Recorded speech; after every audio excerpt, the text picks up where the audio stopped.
Bueno, siguiendo con el cronograma que habíamos planteado, la charla que continúa es Buenas prácticas en la investigación del cibercrimen, que nos la va a dar el comisario jefe del Departamento de Cibercrimen de la Policía Federal, Víctor Chanenko.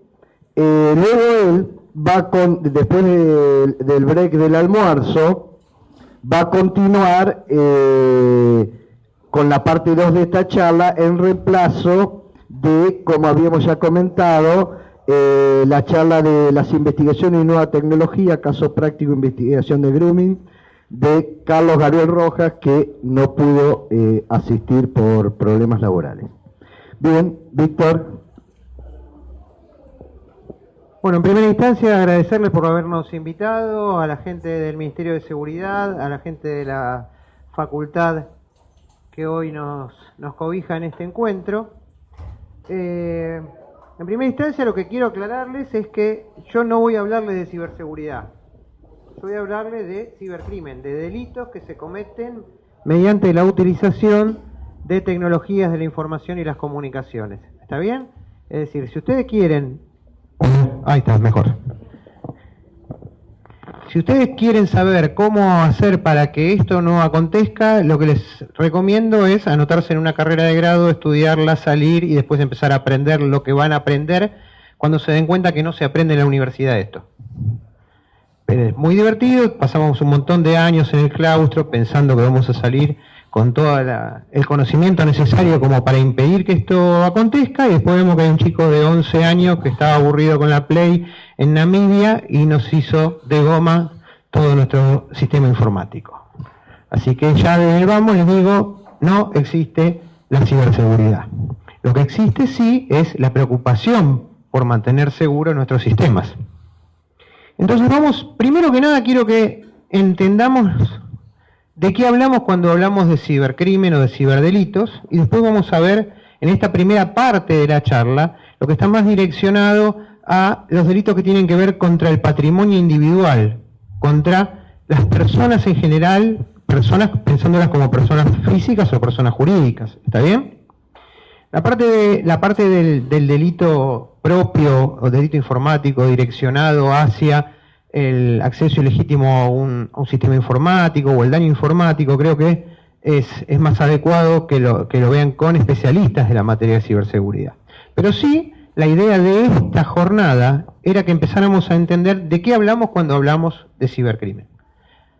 Y ustedes van a ver en diferentes papers, en páginas web, en blogs y en todos los lugares donde opinamos los que no sabemos nada, que lo empezamos a llamar delito informático, delito computacional, ciberdelito, cibercrimen, cybercrime y todos los nombres que se le ocurran para decir que cometen delitos a través de redes, o a través de sistemas informáticos, o a través de la vulneración de seguridades informáticas, etcétera, etcétera, etcétera. Vamos a empezar a ver dónde estamos parados. Porque si hablábamos de esto hace 20 años era una cosa, si hablamos de esto ahora es otra, pero capaz que hay un montón de cosas que tienen relación. Cambian los métodos, cambian las dificultades de conseguir los fines, pero en definitiva estamos haciendo lo mismo. ¿Cuáles son, para que tengamos en cuenta, los tópicos que nos van a decir en qué se diferencia el cibercrimen del crimen en general? Primero que nada, que ya lo tratamos en el primer bloque, olvídense de las fronteras, olvídense de lo territorial, olvídense de las fronteras nacionales, los estados-nación, de los bloques. Hoy una persona que está en una punta del mundo afecta a un sistema que está en la otra punta del mundo y el resultado de eso se ve afectado el mundo. Y ahí tenemos que empezar a hablar que hay legislaciones, que hay convenios, que hay organismos supranacionales, pero en definitiva tenemos que llegar al que lo hizo y tratar de solucionar el problema al que lo sintió. Lo segundo es que es impredecible. ¿Qué quiere decir esto? Cuando estudiamos seguridad, lo que estudiamos seguridad, hacíamos un montón de trabajos para ver cómo podemos predecir la ocurrencia de un delito. cuáles son las vulnerabilidades más claras de una zona, de un lugar, de un grupo etario, de un grupo racial, etcétera, etcétera, etcétera. Hoy no podemos saber cuándo, quién, dónde o cómo va a realizar el ataque que se está realizando. No se puede. Podemos detectar que se está produciendo, podemos detectar que hay una vulnerabilidad de seguridad, sí lo podemos detectar. Pero ¿podemos detectar efectivamente dónde va a pasar el próximo? No. Bajo riesgo de identificación. Eso le conviene a los delincuentes. Es muy difícil identificarlos. Fíjense que digo muy difícil, no es imposible.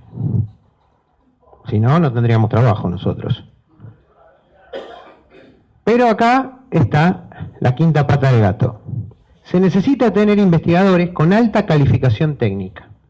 Y no quiere decir esto que el investigador policial del cibercrimen tiene que ser un profesional de la informática. Lo que sí tiene que entender de qué hablamos cuando hablamos y tiene que saber a quién recurrir cuando hay que recurrir. Porque ustedes saben mejor que yo que hay un montón de nombres de carreras, un montón de titulaciones y que se parecen y que uno es licenciado, el otro es ingeniero, el otro es doctor, el otro es magíster y cuando le preguntamos qué hacen, ni ellos saben lo que hacen. Entonces tenemos que también saber particionar a quién ir a consultar cuando tenemos tal investigación relacionada con tal delito. Eso es importante, tener grupos interdisciplinarios. Tener gente de diferentes carreras, de diferentes procedencias, tener contactos con las asociaciones profesionales, tener contactos con las diferentes universidades. Entonces, de esa manera, para el investigador es más fácil ubicar quién va a ser el apoyo técnico para esa investigación. ¿Qué es lo que colabora con el anonimato? Esta carita alguno la conoce. Uno en internet es quien quiere ser. Si yo mañana me armo un perfil, digo que soy José de San Martín, que ando en un caballo blanco, que mi deporte tradicional es cruzar los Andes arriba del caballo blanco, y que en futuro próximo me voy a dedicar a liberar Chile y Perú. Si ustedes no tienen conocimiento de historia, van a decir, che, qué tipo interesante. Bueno, imagínense que eso se puede hacer con el perfil de cualquiera de ustedes. O peor, con un perfil inexistente. Alguien que no existe, existe en internet. ¿Y qué me van a pedir los administradores de una red social, los administradores de un correo electrónico? Y que me valide, que dé alguna manera de certificar que yo soy una persona humana y que me pueden ubicar a mí para cuando necesiten saber si yo soy el que estoy conectándome. Nada más. Porque después, vamos al ejemplo de una red social, si yo armo un perfil con una foto y los datos de ustedes, en algunos países es delito, en otros países no es delito. Puede ser un ilícito que tiene que ver con lo civil, pero no están cometiendo un delito penal. Por ende, la investigación de eso se va a limitar al daño y perjuicio que provocaron en su reputación al crear ese perfil falso. Pero ¿y los fanáticos y los fans? Hay un montón de gente que hace perfiles con el nombre de la persona a la cual quieren agradar. Y en lugar de hacer un daño, lo que muestran es dónde va a cantar, dónde va a actuar, en qué programa va a salir, cuáles fueron los comentarios de las personas que vieron el programa. ¿Ahí está usando el nombre? Sí. ¿Está usando la cara? Sí. ¿Está creando un perfil sin autorización de él? Sí. ¿Está haciendo un daño? No, al contrario, capaz que lo está ayudando. Entonces pensemos eso también. No siempre la utilización de un nombre y una imagen que no es la propia está direccionada a la comisión de un delito. Hablábamos hoy a la mañana del tema de las conexiones de tipo anónima, VPN, etcétera, etcétera, etcétera, que no les voy a venir a explicar a ustedes, cosas que saben. Pero esto sí es muy importante, la proliferación de puntos de acceso gratuito. Hoy Bonini nos contaba en la prehistoria de nuestras investigaciones cómo teníamos que salir a controlar a los cibercafés y todos estos lugares que no tenían filtros, que los chicos se quedaran hasta las horas de la noche jugando. Hoy me pasó a mí en Pumamarca ir a la plaza de Pumamarca y encontrar a los chicos con las notebooks del plan de gobierno jugando un jueguito, un videojuego entre todos, uno en una punta de la plaza, otro en la otra punta de la plaza, otro en la otra punta de la plaza. ¿Y por qué estaban ahí? Porque había un wifi libre de la Municipalidad de Pumamarca. Y en vez de estar jugando, mirándose, estaban uno en cada punta jugando entre ellos. Yo me puse un ratito a hacer las maldades que hace él y miré todo lo que tenían adentro de esas netbooks. Porque no tenían seguridad en las netbooks y menos tenían seguridad del Wi-Fi. Imagínense si lo hace una persona que tiene malas intenciones con esos chicos. Que viven en otro mundo completamente diferente al que podemos vivir en Mar del Plata, Buenos Aires, Rosario, Córdoba, Mendoza, etcétera, etcétera, etcétera. Por último, el uso de la Deep Web, de la Darknet. Todos más o menos alguna vez habrán escuchado el tema de que se puede navegar en una forma que es muy difícil de rastrear a través de la utilización de navegadores como Tor, etcétera, que ahora lo vamos a ver. ¿Qué hablamos cuando hablamos de Deep Web, de Darknet, etcétera, etcétera, etcétera? A mí me gusta usar esta foto para decir que es mentira. ¿Está? O sea, todo el mundo cuando le quiera decir qué es la Deep Web le va a decir, es el iceberg, porque arriba está lo que vemos y abajo la parte más grande es lo que no vemos. ¿Quién contabilizó la parte de abajo? ¿Quién me puede decir efectivamente cuántos sitios hoy hay trabajando en Darknet? Si, por ende, si están en la Darknet es porque no están indizados. Nadie sabe cuántos hay. ¿Hay muchos? Seguro que hay muchos. ¿Pero hay más que los de arriba? No sé. Y aparte, ¿qué metemos acá adentro? Porque hay diferentes capas en las cuales uno puede acceder o no acceder en base al permiso que tiene dentro de esas capas. Y para ubicarlas, yo les puedo asegurar que si ustedes googlean en un momento, les van a salir un montón de direcciones .onion que se supone que no las tendrían que encontrar, pero siempre hay alguno que deja un rastro. ¿Es más difícil de investigar? Por supuesto que es más difícil de investigar. Sobre todo el tema de los saltos de punto a punto, está bien, es más difícil de investigar. Pero pongámonos de acuerdo, si esto lo hizo la naval de los Estados Unidos, y de bueno que son lo tiraron al mundo para que la gente lo use porque a ellos no les interesa. Yo no conozco muchos proyectos que hayan hecho organizaciones gubernamentales que no hayan dejado una puertita. Me parece medio raro, puede ser, qué sé yo, pero pensémoslo desde el punto de vista de quién lo armó.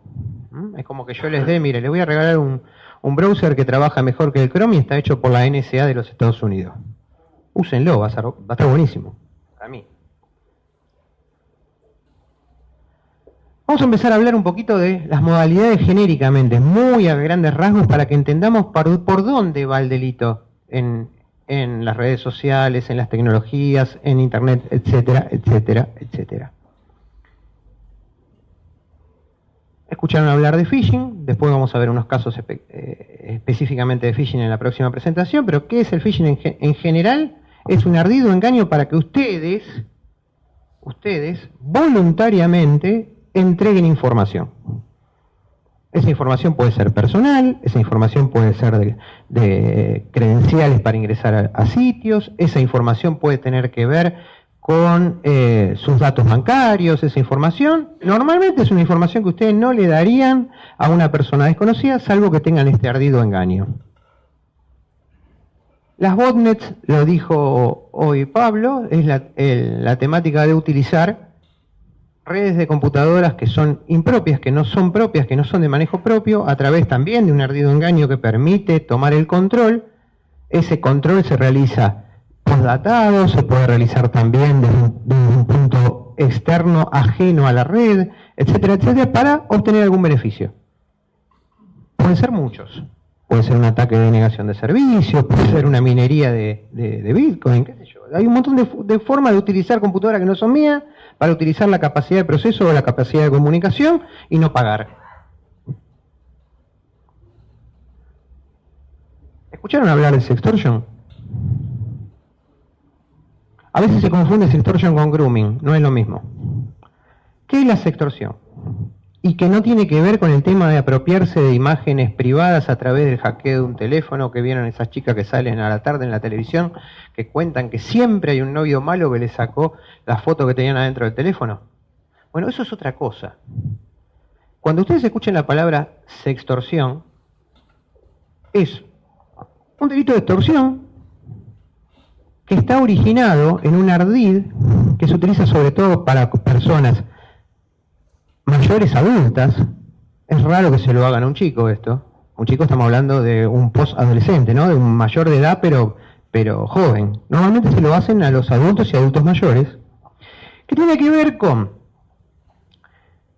Empiezan a tener una relación a través de una red social, a través de algún sistema de mensajería, a través de algún canal de chat, en el cual empiezan, como dicen los pibes, a pegar onda. Entonces empieza a ver la persona que otra persona que es apetecible para su interés erótico o sexual, le empieza a ofrecer a él realizar algún tipo de acto si él también lo hace. Lo primero, prender la cámara. Lo segundo, ¿te gustaría que yo me coma un conito de McDonald's? Entonces el otro dice, sí, la verdad que me pone loco los conitos de McDonald's, bueno, pero vos comete uno. Entonces, ¿qué pasa? El que está de este lado empieza a comer el conito de McDonald's, capaz que del otro lado tienen un conito combinado, entonces le empieza a gustar, se empieza a quedar más tiempo, y en un momento de la charla desaparece la persona del otro sexo o del mismo sexo que era de su apetito sexual, y aparece un morocho con un machete, esos que se usan para cortar el pasto, y le dice, yo tener tu video, y se lo muestra. Dice, este habla como Tarzán. No habla como Tarzán, está usando el translator. ¿Se entiende? Agarró a uno que habla en español y le escribe, como puede. Dice, si no depositar tantos bitcoins en mi billetera, o si no depositar tanto dinero en este CBU, yo pasar todo informe tuyo a tus conocidos, a tus contactos. ¿Qué creen que hace la gente? Paga. ¿Qué termina pasando? Ese video termina en sex porn, en Pornhub, en todas esas páginas que muestran videos de personas desconocidas. ¿Por qué? Porque el morocho, que en realidad no es un morocho, sino que es una organización de crimen organizado que está o en el sudeste asiático o en el Cuerno de África, etcétera, etcétera, etcétera, lugares donde no hay cooperación policial adecuada, no solo te saca plata a vos si puedes, sino que también vende el video. No se toma el trabajo de ver quiénes son tus contactos y mandarlos. Se lo vende a una página que le va a dar una moneda por cada uno de los que miren. ¿Estamos de acuerdo? Eso es extorsión. ¿Pasa en Argentina? Mucho. ¿Se denuncia en Argentina? No. Porque la gente que recibe esto, lo primero que tiene es vergüenza. Lo segundo es que piensa que se solucionó con el pago, ya está, se acabó el problema. Hay gente que ha pagado durante meses. Hasta que viene un amigo y le dice, ah, picarón, ¿cómo te gusta el conito de McDonald's a vos, eh? Te vi el otro día en un video. Y ahí viene y denuncia. Pero ya borró todo el chat, ya borró todo lo que había dentro de su computadora, ya pasó tanto tiempo que se pisó y se perdió. Fraudes al e-commerce, vamos a ver algunos casos que van a ser bastante divertidos, pero lo que tiene que ver es que una relación comercial entre un comprador y un vendedor, entre un supplier, un proveedor y una empresa que trabaja con lo provisto por esta otra empresa, en algún momento, en el medio de eso, interviene un tercero que se hace cargo de o los elementos que le mandan o la plata que pagan. ¿Está? Eso genéricamente los fraudes al e-commerce. Después vamos a ver algunos modelos. Después también tenemos todos los delitos que tienen que ver con la vulneración de los derechos de los niños, niñas y adolescentes, sobre todo lo que tiene que ver con los derechos sexuales de los chicos. Genéricamente la pornografía infantil. Ahora, ojo cuando hablamos de pornografía infantil, porque lo que consideramos pornografía infantil en Occidente, quizás en Medio Oriente no sea lo mismo, o quizás en Japón no sea lo mismo. Y hay algunos países que son más severos, en donde cuando hay una virtualización, es decir, cuando hay un personaje 3D que parece un chico y muestra sus partes íntimas, es pornografía infantil, y acá no, porque tiene que ser una representación de una persona humana. Entonces, todo lo que tenga que ver con dibujitos animados no es pornografía infantil, acá en Argentina. Ahora, donde se ve a Blancanieves y a los enanitos en un dibujito en España, es pornografía infantil. Por eso hay que ver también a qué llamamos cuando hablamos de algo. Y eso es un problema. Es un problema muy grande ponerse de acuerdo entre diferentes países, diferentes organizaciones policiales, diferentes organizaciones gubernamentales, para determinar qué quieren decir cuando dicen algo. Por suerte hay convenios en los cuales decimos, bueno, a ver, cuando hablamos de pornografía infantil nos referimos genéricamente a esto, y cada país puede poner sus particularidades. Ciberbullying. Parecería una tontería. Ya les adelanto que esto no es delito en Argentina, ¿eh? En algunas jurisdicciones hay contravenciones, en algunas jurisdicciones hay faltas, pero genéricamente el tema del acoso a través de una red informática entre menores de edad no es delito. Como mucho va a haber una actividad por parte de la organización que hace la protección de los derechos de niños y adolescentes en ese sector, una participación de educación, etcétera, etcétera, etcétera, que tenga que ver con lo social. Pero la parte policial, para lo que vamos a intervenir es que esto no termine en un suicidio.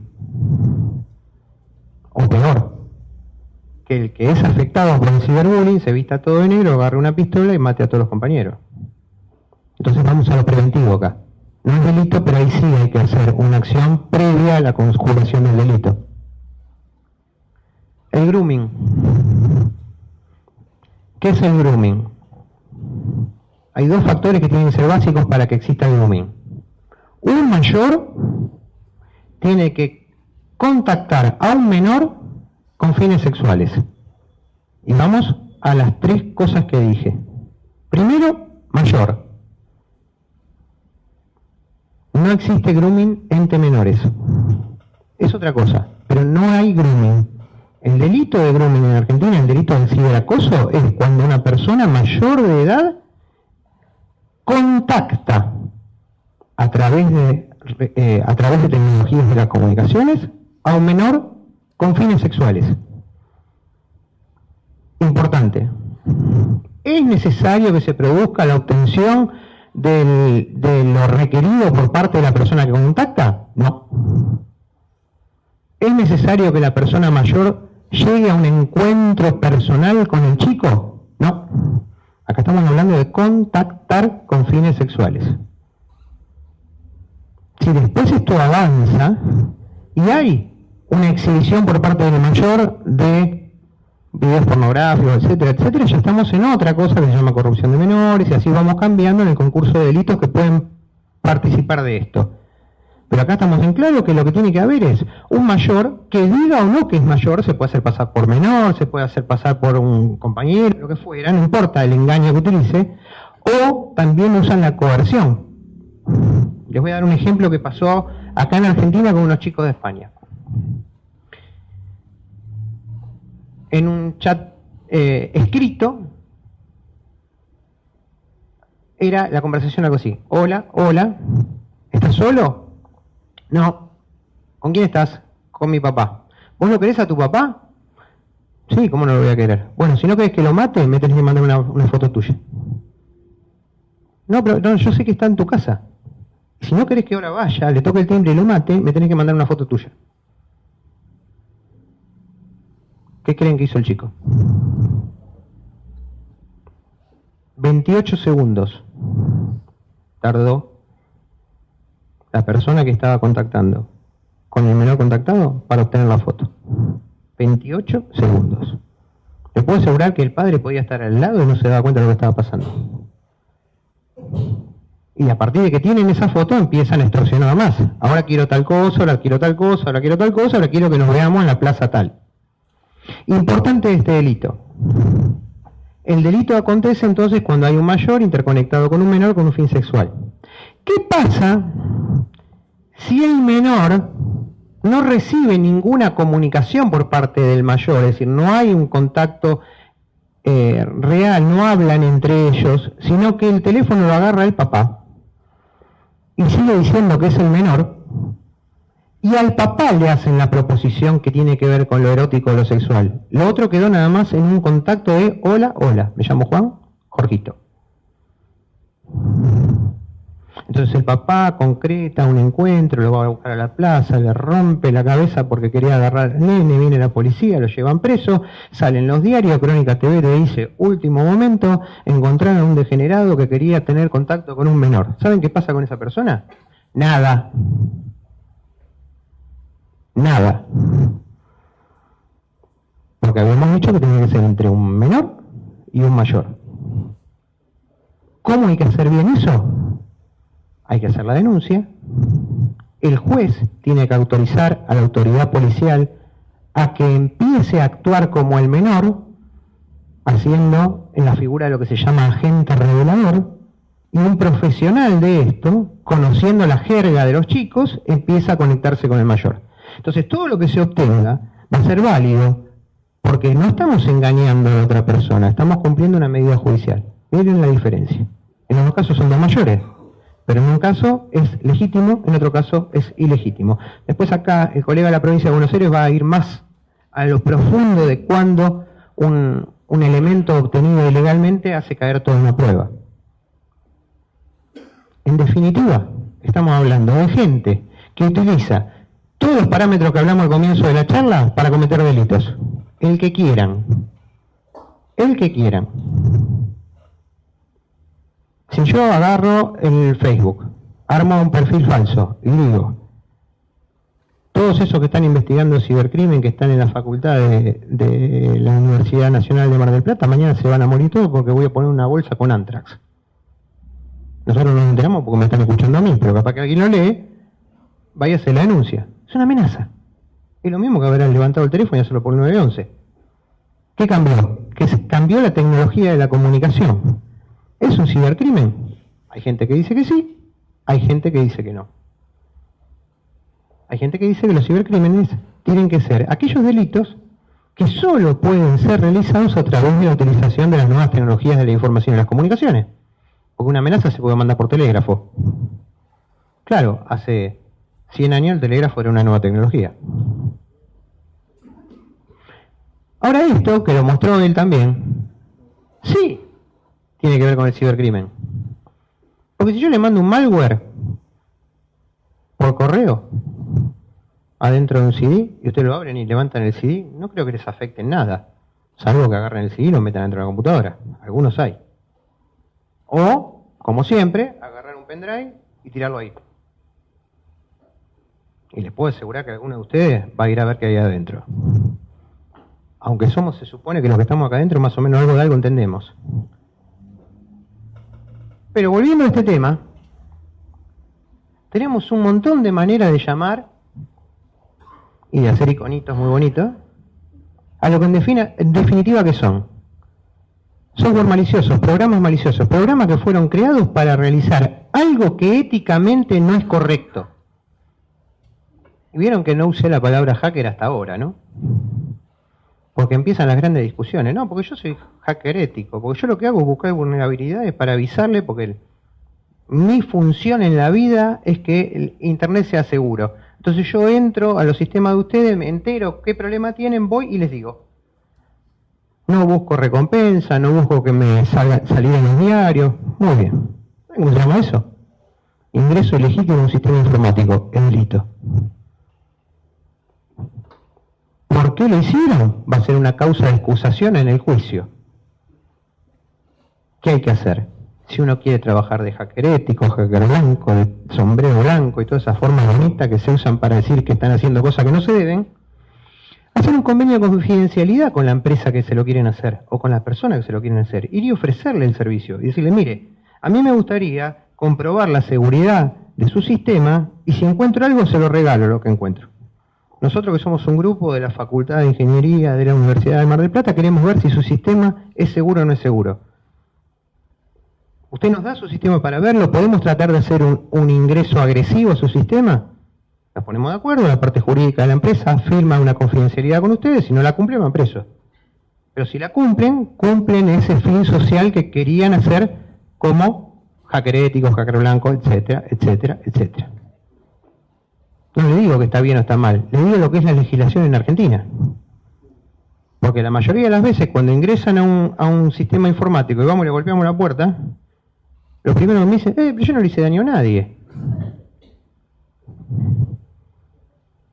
No estamos poniendo en tela de juicio cuáles fueron tus propósitos.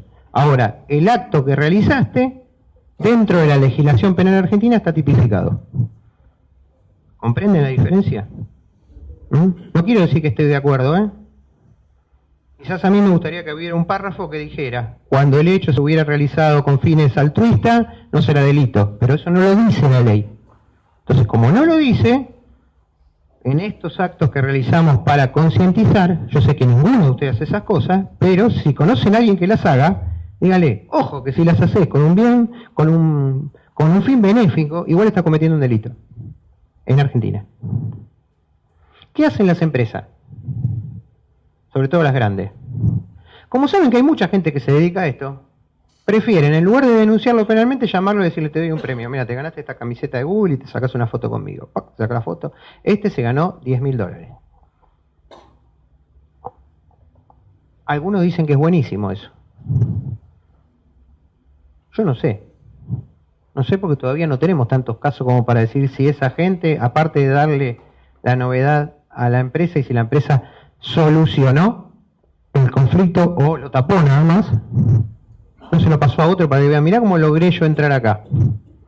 Porque tenemos un poquito de diva todo lo que nos manejamos en esto, ¿viste? Que el primero que encuentra algo, lo primero que hace es ponerlo en Twitter. Otra forma de agresión que se ve muchísimo es el desfasamiento de una página, el defacement. ¿Qué es el defacement? Es que cuando yo armé una página web y quise que ahí saliera el ratón Mickey y dijera que Mickey es mejor que Pluto, aparece alguien y me pone la foto de Donald. Y me ponen Donald Rules abajo y todo bien. ¿Está bien? Pero a veces no lo hacen con esos fines. A veces lo hacen con fines terroristas. A veces lo hacen con fines políticos. A veces realizan esto como una retaliación por algún acto que realizó el dueño de esa página, etcétera, etcétera, etcétera. Pero en general, cuando hablamos de desfasamiento, que es la forma hispana de nombrar el defacement, es realizar un cambio en el portal, en una página web, que puede ser en la página de inicio o adentro. Normalmente lo hacen adentro, donde no advierte el administrador de esa página qué pasó. Se busca alguna parte dentro de esa página que no sea muy utilizada o haya quedado en desuso pero no se bajó, etcétera, etcétera, etcétera. El año pasado tuvimos una operación de internet en el cual en Argentina encontramos 250 páginas gubernamentales que habían sufrido esto. De las 250 páginas que fueron advertidos los encargados de seguridad de esas páginas, hubo, a ver si me acuerdo bien el número de denuncias, 0. Ninguno denunció. Mitigaron el problema, solucionaron, lo taparon, no le avisaron a nadie, dijeron ya está arreglado y se acabó el problema. Pero adentro de el servidor donde estaba hosteado esto, seguramente había información del ataque. No está más. Estamos hablando de un daño informático, es un delito que acá en Argentina tiene una pena muy menor, ¿se entiende? Entonces, hacer una operación de esas en donde trabajaron 60 países al mismo tiempo, que empresas como Trend Micro, Kaspersky, etcétera, etcétera, nos dieron la información a Interpol para poder investigar esto y que después termine en que se arregla la página o se la da de baja.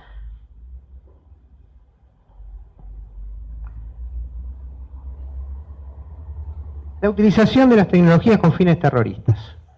Y acá vamos a ver que se pueden utilizar de diferentes maneras con la idea de un fin terrorista. Voy a anticipar. Utilizo 4 ejemplos que tienen que ver con terrorismo islámico por la sola y sencilla razón de que son fáciles de encontrar en la web. Es decir, trabajé menos. No quiere decir que el único terrorismo que exista es el islámico o que alguna de las cosas que dijeron en lo que vamos a ver esté bien o esté mal. Yo no hago ningún tipo de valoración de la ideología. Yo estoy hablando de lo que es el terrorismo. Y les puedo asegurar que no hay una definición que indique qué es el terrorismo. Hay múltiples. Hay conveniadas, como las de las Naciones Unidas, como las del Consejo de Europa, etcétera, etcétera, y hay otras que tienen que ver con el estudio académico. Pero quizás para un país del Medio Oriente o de África, terrorista sea el que quiera estar en contra del Islam, por ejemplo. Entonces el que quiera difundir a otro Dios es un terrorista. Y nosotros no lo vemos ni por las tapas por ahí. Estamos en el mismo caso de cuando hablábamos de pornografía infantil. Primer caso, causar terror, infundir terror. ¿Alguno vio el video este real? Se lo pasaron por seguro a algún grupo de WhatsApp, ¿no? Dentro del grupo de WhatsApp, ¿cuántos terroristas creen que había? ¿Se entiende lo que quiero decir?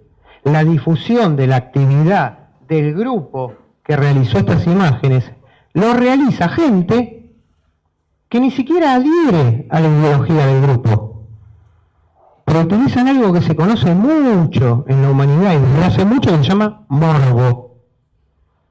Entonces, primero, para hacer el que da por primera vez ese video y no le aparezca el patito diciendo repetido, se apuran a ponerlo. Primero, no verifican si es fake o no. Porque de este tipo de videos había un montón que eran falsos y un montón que eran verdaderos.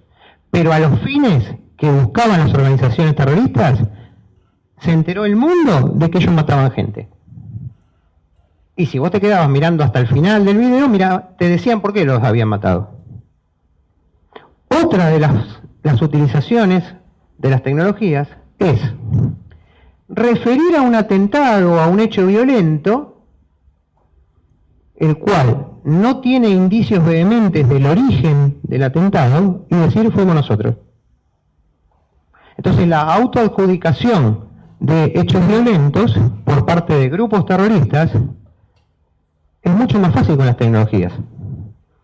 Entonces una persona se subió con un camión arriba de la vereda, acá en la esquina, porque se le cortaron los frenos, pero en una página dicen, este era un soldado del Islam, que ayer nos dijo que iba a hacer esto porque quería ir al paraíso.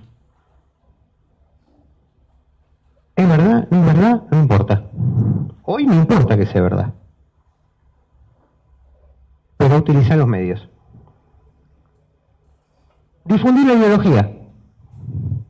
Antes tenían que gastar mucha plata haciendo escuelas, o en otros casos, por ejemplo, que en el terrorismo vasco, tenían que hacer lugares escondidos dentro de España donde reunirse para poder adoctrinar, preparar y que no se enteraran los demás.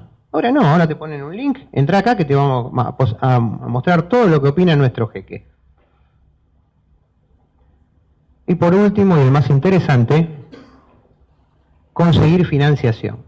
Y acá entran todos los delitos que vamos a ver en la parte económica. Porque gran cantidad de delitos, entre ellos la extorsión que vimos, se utilizan para financiar grupos como este u otros similares, o financiar grupos de crimen organizado. Entonces ustedes interpretan que cuando les están haciendo un phishing para sacarle la plata de la cuenta del banco, del otro lado hay un delincuente financiero, que lo que quiere es apropiarse de su dinero para vivir bien. Y quizás estamos financiando el terrorismo por nuestra falta de seguridad en nuestros canales financieros. Pero tengamos en cuenta que las tecnologías pueden ser utilizadas como arma. ¿Qué pasa si hay un ataque de denegación de servicio a los controles de refrigeración de una central nuclear? Esperemos que nunca pase. ¿Por qué? Funcionan todos los elementos de seguridad que tiene que tener esa central nuclear. Pero posiblemente no nos dé una alerta, que sería lo más básico, que no nos diga cómo está. O podemos ir más arriba. Podemos hacer un ataque al sistema de semaforización de Mar del Plata. Imagínense lo que pasaría si en Mar del Plata ponemos todos los semáforos en verde. Al mismo momento, a las 12 del mediodía. Más o menos. Pero le podemos echar la culpa a alguien. ¿Saben lo que es esto? Todos escucharon hablar de Internet de las Cosas. Todos escucharon hablar de Internet de las Cosas. Todos saben que en algún momento vamos a hacer compras desde la heladera y que el lavarropa cuando vea que tiene poca cantidad de detergente le va a decir a Coto que le mande, y todas esas cosas que estamos escuchando, ¿no? Muy bien. Hace poquito tiempo hubo un ataque de denegación de servicio. Todos saben lo que es, ¿no? Cuando un montón de computadoras hacen un pedido a un servicio y por la cantidad y la simultaneidad se bloquea. Muy genéricamente lo expliqué. Cuando se hizo el camino inverso para saber desde dónde habían provenido esos ataques, determinaron que no habían salido de computadoras, no habían salido de laptops, no habían salido de teléfonos celulares, habían salido de camaritas IP. Alguno de estos muchachos que estaba aburrido, no tenía nada que hacer, empezó a buscar en páginas de internet donde había contraseñas, donde había credenciales para entrar como administradores a una serie de cámaras producidas por un productor que las vende muy barata, quiere decir que había por todos lados. Entonces direccionó que toda la información de esas cámaras fueran hacia un punto y lo tiró bajo el sistema con una camarita. ¿Por qué? Porque le habían puesto usuario y contraseña para mirarla desde el teléfono. ¿Para qué? Yo veo qué es lo que está haciendo mi mujer, o mi mujer ve lo que estoy haciendo yo, porque yo soy un vivo bárbaro. Pero seguía admin admin. Atrás de eso seguía admin admin y dale que va. Estos son problemas del futuro. Estos son problemas del futuro y el futuro es ayer. Ya están pasando. ¿Vieron cuando yo le decía que no se puede predecir? Estaban hablando de lo importante que es el tema de saber dónde estamos ubicados. ¿Cuántos de ustedes usan smartwatch? Bueno, yo no. Yo no prendo el wifi, no uso smartwatch. Soy un perseguido. El smartwatch te da la ubicación actualizada de la persona cuando sale a correr para que todos los amigos vean cómo está corriendo. ¿Lo vieron eso alguna vez? Que hay programita para ir a mirar, hoy me llegué a los 42 kilómetros, soy un capo. Pero le va mostrando por dónde está, por dónde lo hizo y cuántas veces lo hace. Y en qué horario lo hace. Y si lo hace con un grupo de amigos o lo hace solo. Un telefonito. Está adentro del reloj. Hay smartwatch que no necesitan ni de la vinculación con el teléfono celular. Se le puede poner la tarjetita SIM adentro. Entonces, teniendo la SIM card, tiene conexión con 4G y está mandando información. Y les puedo asegurar que si los teléfonos tienen vulnerabilidades, imagínense un reloj. ¿Qué hicimos en la Policía Federal cuando vimos que estábamos ante esta eventualidad? Nos dimos cuenta que la mayoría del cibercrimen tiene relación con el crimen organizado. O sea, la mayoría de los delitos importantes tienen que ver con organizaciones criminales. No estoy hablando de mafia, no estoy hablando de drangueta, estoy hablando que hay un grupo que se puso de acuerdo para realizar un ataque sobre un blanco específico o sobre blanco sin determinar y que compartió entre ellos información, capacidades, experticias y los puso en uso para atacar ese blanco, determinado o indeterminado. Entonces lo primero que hicieron es crear un departamento cibercrimen, que es donde yo trabajo, que depende de la Dirección General de Lucha contra el Crimen Organizado dentro de la Superintendencia de Investigaciones. Y el Departamento de Cibercrimen está organizado hasta ahora de esta manera, estamos viendo posiblemente una reestructuración. Pero lo importante es que las áreas de trabajo, aunque haya una reestructuración, van a seguir existiendo. Específicamente, de mí dependen dos coordinaciones, una que tiene que ver con la cooperación internacional y otra que tiene que ver con la coordinación de infraestructuras críticas. Esto se está trabajando, como decía Pablo, con la gente de ENACOM, la gente del Ministerio, etcétera, etcétera, etcétera, que lo que estamos haciendo nosotros es brindándoles el apoyo que tiene que ver con la investigación policial luego de la existencia de los incidentes o los eventos. Cuando, por ejemplo, en el SOC del Ministerio de Seguridad se determina la existencia de un evento, ellos nos dan participación a través de la justicia y empezamos la investigación con la evidencia que ellos preservaron. Ustedes vieron que hablamos de que había delitos que tenían que ver con la vulneración de derechos de niños y había delitos que tenían que ver específicamente con las tecnologías. Bueno, nosotros dividimos así las investigaciones. Hay una división que trabaja sobre delitos cibernéticos contra la niñez y la adolescencia y otra división genérica que trabaja sobre delitos tecnológicos. ¿Qué pasa en la actualidad? ¿Vieron lo que le decía, que hay delitos que se realizan, delitos impropios, delitos comunes que se realizan a través de tecnologías? Como todavía no tenemos la capacidad de tener muchos investigadores con capacidades tecnológicas, que era lo que hablábamos de las deficiencias al comienzo, normalmente esas investigaciones también pasan por delitos tecnológicos. En un futuro lo importante sería que los investigadores, cada uno de los tipos de delitos que tenemos en las fuerzas, tengan la capacidad de investigar el paso de ese delito a través de la tecnología y quede a la División de Delitos Tecnológicos únicamente la investigación de los delitos propios, de los que tienen que ver con las afectaciones de los servicios de información, los servicios de comunicación, etc. Dentro del área de niñez hay un grupo interdisciplinario que está conformado de psicólogos, psiquiatras, asistentes sociales, que son los que dan la primera atención a la familia víctima. Dentro del área de delitos tecnológicos hay una sección de inteligencia informática que hace eso que se escucha tanto en los medios, que ahora le pusieron ciberpatrullaje, pero es hacer un surveillance sobre las fuentes abiertas de información. Lo que todos podemos hacer y advertir la presencia de un delito, bueno, hay policía que lo están haciendo. No están mirando lo que tienen ustedes adentro de las redes sociales. ¿Se entiende? Eso es espionaje, no se hace. Lo que se hace sí es ver en sitios públicos cuando hay algunas cosas que nos dan alertas. Y esto no lo hace un humano, lo hace el software. ¿Está bien? Por último, que después va a hacer una presentación completa acá mi colega, es importante que toda la evidencia de estos delitos sea obtenida apropiadamente. Se realiza una cadena de custodia, se adquiere a través de la utilización de elementos propios, etcétera, etcétera. Para eso existe el área de informática forense dentro de mi departamento. Indispensable. Por lo que hablamos al comienzo del tema de que no hay territorialidad, no hay fronteras, la cooperación internacional. Puede ser a través de organizaciones supranacionales como son Europol e Interpol o Ameripol, con organizaciones no gubernamentales que utilizan esa cooperación internacional, en este caso el NSMEC. Si hay algún policía dando vuelta acá y alguna vez investigó algo que tiene que ver con pornografía infantil, sabe que todos los proveedores de servicios de internet, los administradores de redes sociales, etcétera, etcétera, etcétera, que trabajan en los Estados Unidos, tienen obligación de reportar acá todo acto de vulneración de derechos sobre niños, y ellos, el NSMEC, se lo pasa al FBI, al Homeland Security o a la Policía Territorial dentro de los Estados Unidos para que haga la investigación. Dentro de específicamente Interpol hay una base de datos internacional sobre delitos sexuales contra niños que se llama ICSE.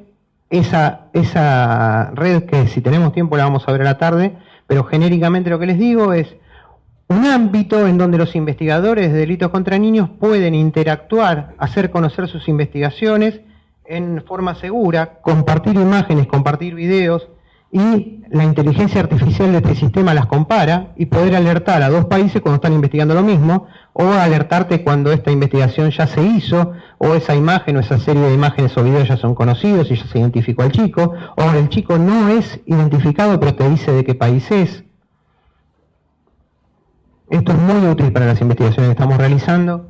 Dentro de poquito, ahora el lunes, vamos a tener una reunión con la gente de las fiscalías del Ministerio Público Fiscal de la provincia de Buenos Aires para interactuar con esto. Después hay comunicación horizontal con las diferentes policías que realizan lo mismo que hacemos nosotros. Con todas ellas tenemos convenios de confidencialidad y de trabajo, y lo más importante, tenemos una experiencia, años que nos venimos comunicando, años que nos vienen dando información, años que les venimos brindando información. Porque lo importante de esto es que si los delincuentes en el mundo no tienen problema con los países, nosotros tampoco tenemos que tenerlo. Hay que utilizar las herramientas legales, por supuesto, pero no hay que demorar con la burocracia una investigación que puede poner en riesgo, por ejemplo, la vida de un chico. Lo mismo a nivel local. Tenemos que actuar las 4 fuerzas coordinadas por el Ministerio de Seguridad, estamos hablando de las 4 fuerzas federales, y tenemos que trabajar las policías provinciales con las policías nacionales. ¿Es difícil? Y sí, ya sé que es difícil. ¿Se ponen de acuerdo la facultad de acá con la de FASTA para ver cuándo hacen el partido de fútbol?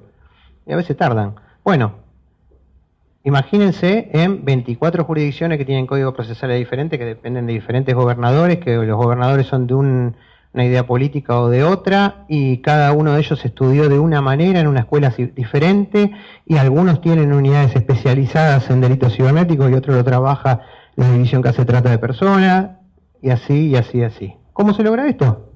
Con algo que vamos a ver. Primero, inversión tecnológica, tener el equipamiento adecuado, que eso va a hablar después acá mi compañero, pero esto es lo más importante.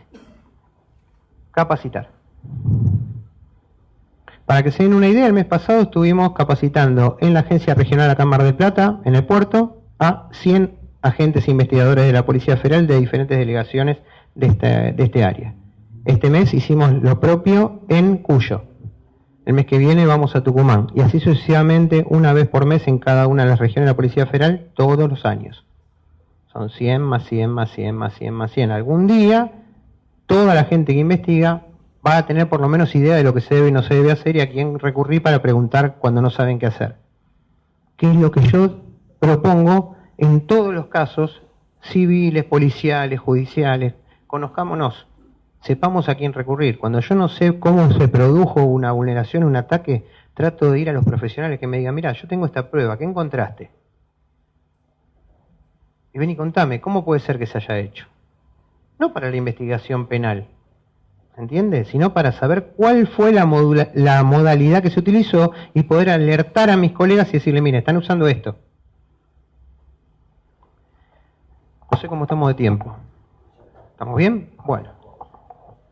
Esa fue la idea de este primer bloque, de tener una idea genérica de qué hablamos cuando hablamos de ciberdelitos. En el bloque de la tarde lo que vamos a hacer es ver una investigación, y si podemos dos, que tiene que ver con chicos. Vamos a ver qué delito vamos a investigar y ver cuáles son los pasos que se utilizan, que tienen que ver con lo tecnológico y que tienen que ver con la investigación criminal y que tienen que ver con la inteligencia criminal, que se utilizan para llegar con suerte a un buen puerto. Gracias.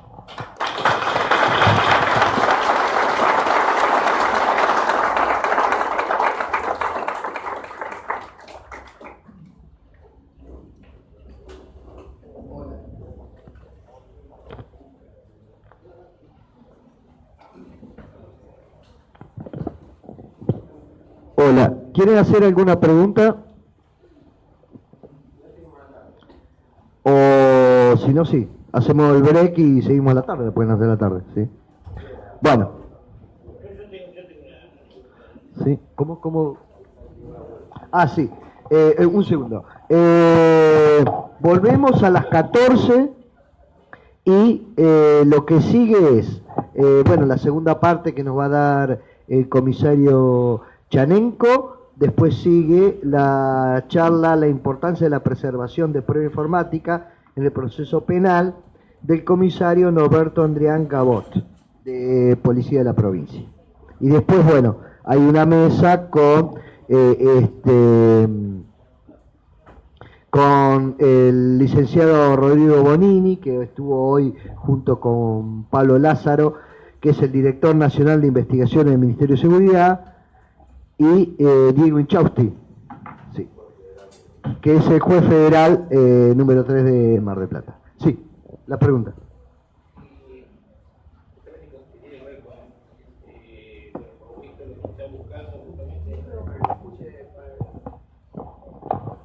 Por lo visto, lo que se está buscando justamente es con esto de que no hay límites en el ciberespacio. Bueno, acá dentro del mismo país, que las distintas fuerzas distintas puedan comunicarse, y calculo que se estará desarrollando, armando un protocolo al respecto de alguna comunicación que se pueda llegar adelante.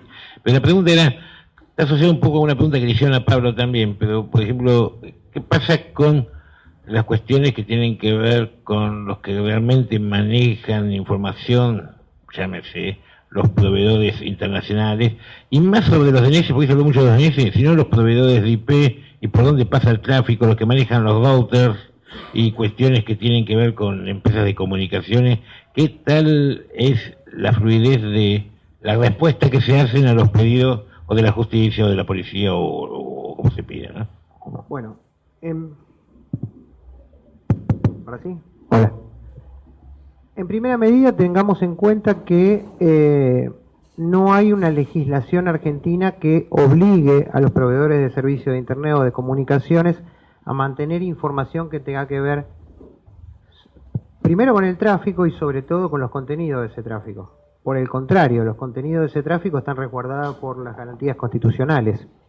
Con el tema de que tenga que ver con la identidad de las personas que acceden a esos servicios, estamos exactamente igual que cualquier base de datos. Hay que tener en cuenta cuáles son la legislación argentina para la preservación de datos de base de datos personales y cómo lo vamos a requerir. Va a ser de la misma manera que se puede pedir al RENAPER. Tiene que haber una autorización judicial y normalmente cada empresa tiene un canal de comunicación que tiene que ver con las investigaciones que son de rutina y cuáles son las de emergencia. Estamos aceitando eso. Hace poquito estuvimos trabajando con la Cámara Argentina de Internet, con CABASE, para buscar alguna forma de protocolo, para protocolarizar el tema de esto de las emergencias. Hoy a la tarde vamos a ver un hecho que tiene que ver con una tentativa de suicidio de los chicos y van a ver lo difícil que es trabajar en el tema de las emergencias y sobre todo en los momentos en los cuales no están abiertas las empresas. En lo que hace a las empresas internacionales, tengamos en cuenta que muchas de ellas tienen su domicilio legal en lugares en donde tienen particularidades legislativas muy diferentes a las nuestras. Pero, ¿qué es lo que pasa en la realidad, en el uso y la costumbre que nosotros vemos diariamente? Estas empresas son muy colaborativas para las fuerzas de seguridad cuando las fuerzas de seguridad cumplen con las reglas del pedido. Es decir, cada empresa, vamos a hacer un ejemplo, Facebook. Facebook tiene un canal de comunicación con la fuerza de cumplimiento de la ley. Entonces uno entra al law enforcement de ellos y le dice, mire, para pedirme información a mí tiene que cumplir estos pasos. Una vez que creamos el caso, le vamos a asignar un número de caso y nos vamos a empezar a comunicar con usted a través de este medio seguro. Pero usted para pedirme esto tiene que venir con un PDF asegurado, desde un correo electrónico oficial, con una firma digital o con una firma autenticada, etcétera, etcétera, etcétera.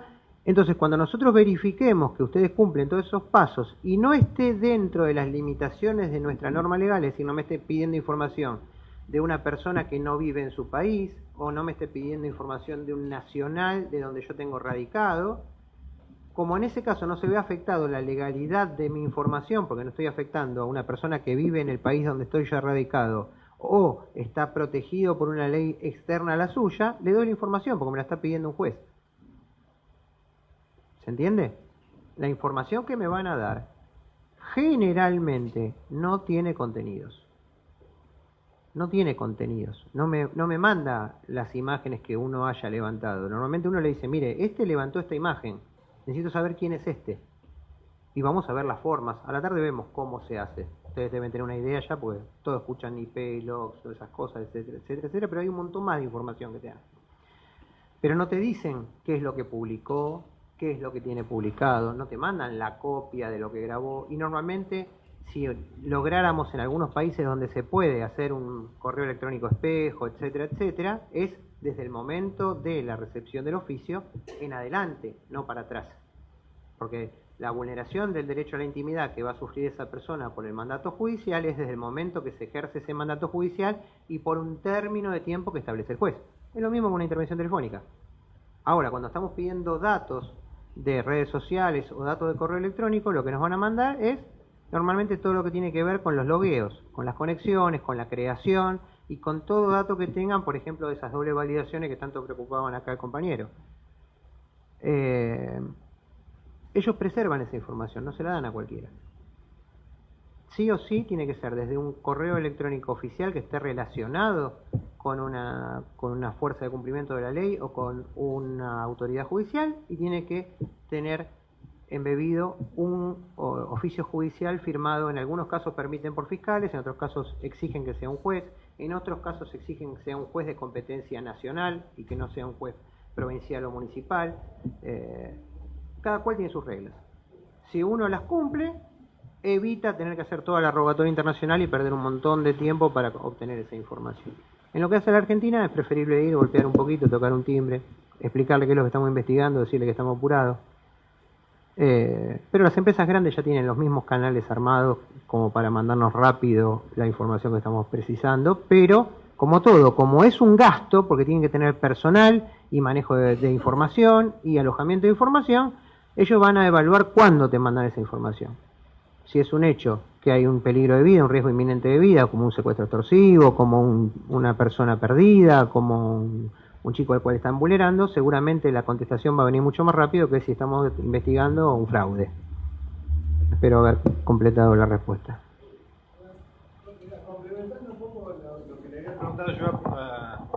Completando un poco la pregunta anterior que le había hecho a Pablo sobre el tema del grado de responsabilidad, ¿no? Como vos estás un poco más con el tema de las normas y procedimientos.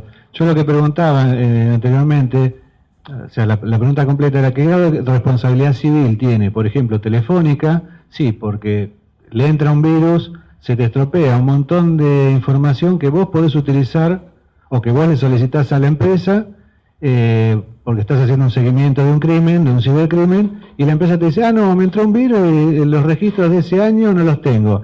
¿Hay alguna norma, o dentro de los organismos de control, hay alguna norma que la empresa tiene que cumplir a nivel, no digamos calidad, sino a nivel, como es un recurso estratégico, las comunicaciones, la norma de funcionamiento como una central nuclear, digamos, que no puede operar en determinados parámetros porque puede ser insalubre para la población, una empresa de comunicaciones en determinadas condiciones de seguridad para que no tengan problemas de pérdida de información o que el servicio no esté cortado? Por ejemplo, como contaba acá el compañero, también tienen trámites policiales que se realizan por mail, y si bueno, no tienen servicio, pueden perjudicar el desenvolvimiento de un operativo o de un procedimiento o el trabajo de ustedes.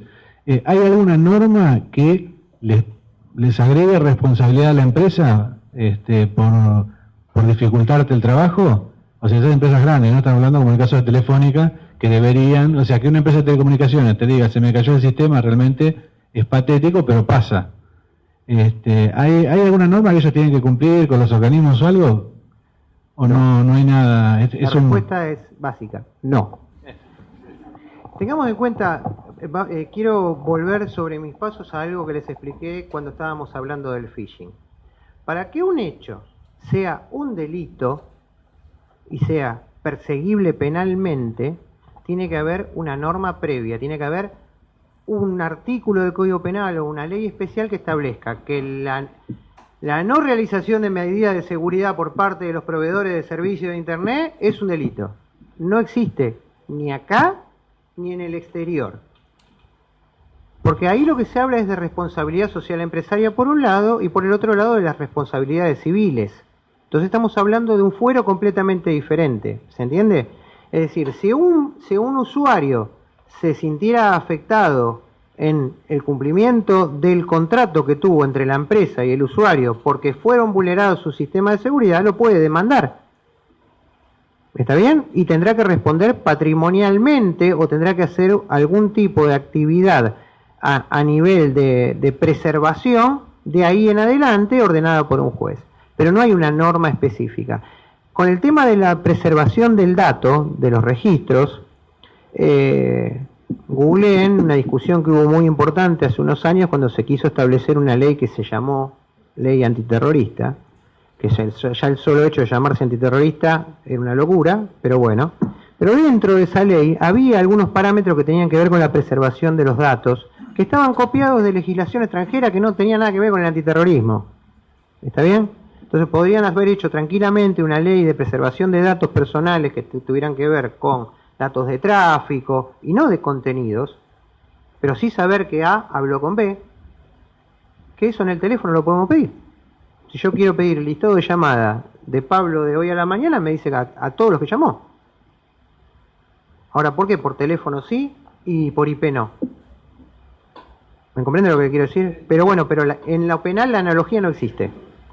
Ahora, todo lo que tenga que ver con infraestructuras y con ciberseguridad es otro tema que no tiene que ver con el delito, tiene que ver con los patrones normativos que va a establecer el Estado para lo que considere servicio público. Y hay discusiones muy grandes en qué es servicio público, qué no es, qué es infraestructura crítica y qué no es.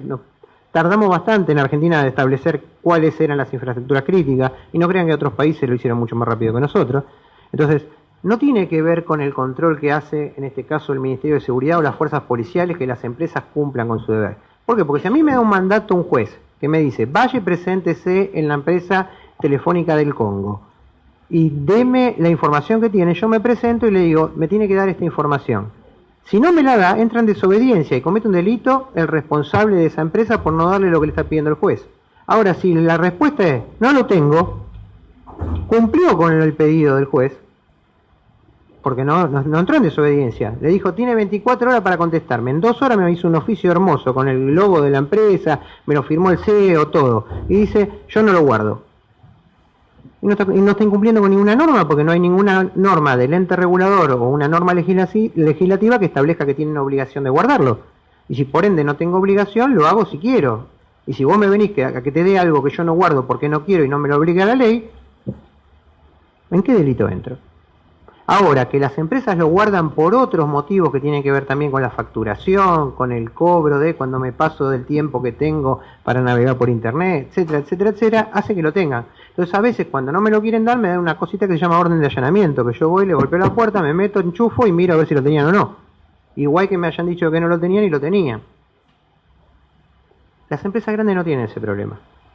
Las empresas grandes ya saben la infraestructura y la tecnología que usan y si guardan o no guardan. Vos ya sabés que si le preguntás a MX Claro te dice yo no guardo.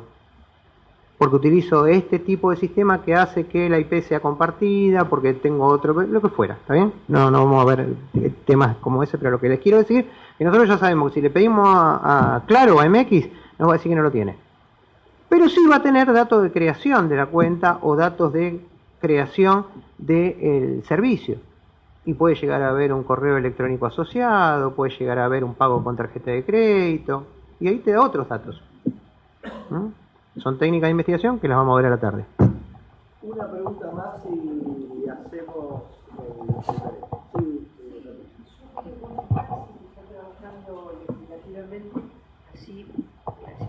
Quería consultar si se está trabajando legislativamente, aunque sea en un nivel muy previo, ¿no es cierto? Porque avanza tan rápido la tecnología que siempre vamos corriendo detrás de alguna manera. Entonces, este vacío legal que hay, así como tenemos un código penal que tipifica ciertos delitos, creo que vamos a necesitar un código, no sé, de cibercrimen en algún punto. Pero, ¿se está trabajando con los legisladores para avanzar en ese sentido? Hay una comisión que está trabajando en la adecuación del Código de Procedimientos en materia penal federal, que está tratando un montón de herramientas que tienen que ver con el, no sé, con el acceso remoto. Hay un montón de herramientas que se utilizan en el extranjero y en algunas provincias están habilitadas acá. Recuerdo, por ejemplo, el caso de Neuquén, que no están dentro del Código de Procedimientos Federales. Lo están tratando hoy. Hay una gran discusión en lo que tiene que ver dotar de herramientas a la justicia para que logren la apropiación de esa evidencia y preservar la intimidad de los ciudadanos. Hay muchas doctrinas diferentes, hay muchas posiciones ideológicas y partidarias diferentes, todavía no han llegado a una conclusión. No sé en qué derivará esto. Lo que sí sé es que hay un trabajo muy importante, hay gente del Ministerio de Justicia de la Nación trabajando, hay gente del Ministerio de Seguridad de la Nación asesorando, se está trabajando. Lo que sí podemos decir es que hoy es un motivo de discusión a nivel legislativo en lo que hace a lo federal. ¿En qué va a terminar esto? No lo sé. El primer paso por lo menos sería, porque Mar del Plata tiene inclusive desde el gobierno local zonas de Wi-Fi libre y por lo menos mínimamente los niveles de seguridad, por lo que se referían hace un rato, que la gente va a la plaza frente a la municipalidad y se pone con sus... Hay un movimiento internacional de gente que brinda Wi-Fi. Sí. Se pretende... Ustedes lo conocen, saben que existe, que son negacionistas de lo privado y dicen, yo pago Wi-Fi porque tengo con qué pagarlo, pero hay gente que no tiene con qué pagarlo, entonces el Wi-Fi que pago yo se lo doy al resto de la gente para que lo pueda utilizar, porque tienen que acceder a Internet, porque Internet es de todos. Y eso no se va a poder regular nunca. Usted va a poder regular y decirle, McDonald's, usted cuando entra tiene que dejar anotada la MAC de alguna manera del que se conectó. Y sí, porque McDonald's es una empresa que tiene habilitaciones y tiene que cumplir normas. Pero a Víctor Chanenko, que es solidario con sus conciudadanos y le quiere dar servicio gratis, y Víctor Chanenko puede ser Google con los aviones esos solares y los globos aerostáticos que está inventando y que pin que pan, que van a hacer que haya acceso a Internet sin cumplimentar las normas locales de la territorialidad, a pesar de que el espacio aéreo es parte del territorio nacional. Entonces, miren, es lo que tenemos que empezar a pensar también, porque lo vemos como que es una provisión de un servicio gratuito, pero hay otras cosas. Seguimos a las 14.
Gracias.